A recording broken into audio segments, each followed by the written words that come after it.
As India continues its journey in this Amritkal, exponential growth, industrialization, and infrastructure development and modernization will continue to be its mainstay during this transformation from a developing to a developed economy. Today is critically import dependent for this vital raw material. Last year, India imported 2.5 million tons of PVC to meet its domestic demand. And this year is going to be even higher. While India has a strong manufacturing base of PVC, as of today, it barely meets 40% of the country's requirement.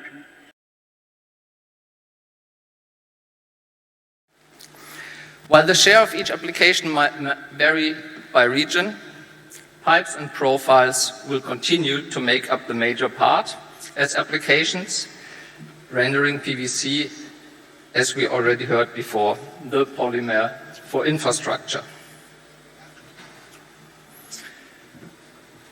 The global PVC demand is projected to cross 60 million metric tons in the next 5 years, driven by government spending and infrastructure projects, building activities, and the increasing demand for food globally.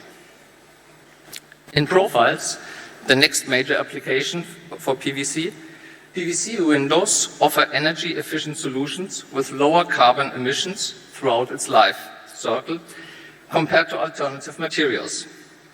This makes PVC windows a sustainable choice for building and construction, as well as renovation projects.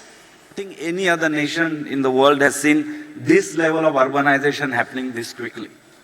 And that creates enormous amount of opportunity for our industry, our business, and whether it's pipes, whether it's sheets, whether it's profiles, it's in every single way. As more urbanization, more building, more dwellings, and not only that, in terms of infrastructure, as you see, Indians by nature and citizens have become very aspirational. Agriculture directly impacts only about 13% of our GDP.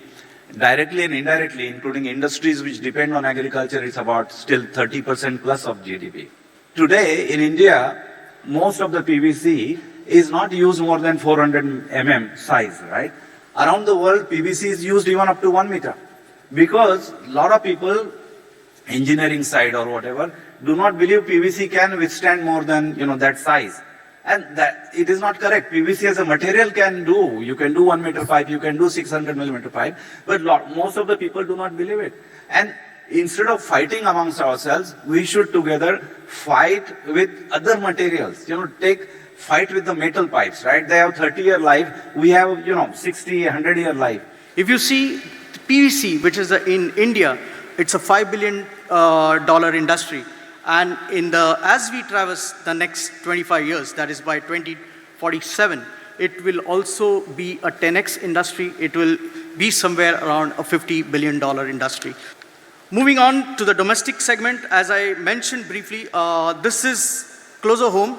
Well, the scenario is not that, I would say, bleak. Roughly around a 4 million metric ton market. And as a domestic player, we are only about 1.6 million metric ton of capacity.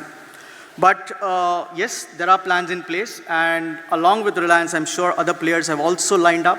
And in the time frame of maybe 26, 28, I think there will be an incremental capacity of about 2 million metric tons to hit the ground. Market is different. We, as I mentioned, last year, or I should say year before that, we saw a growth of about 32%. Last year, we saw a growth of about 7%. So it is India as a country, we are still witnessing a strong PVC growth. Due to the oversupply, China's PVC capacity has been growing by 3% annually over the past 5 years.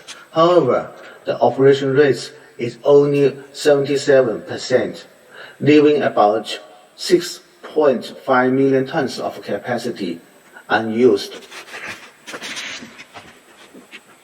Domestic PVC supply is sufficient, resulting in small import, with the U.S. being the main source country. The growth of PVC's export has been rapid since 2020, with the export increasing from 328 kilotons in 2020 to 2.3 million tons in 2023.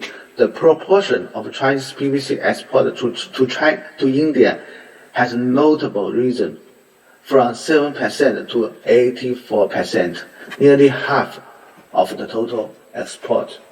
Given the push for a carbon balance, China is taking a more cautious stance on the combined PVC industry.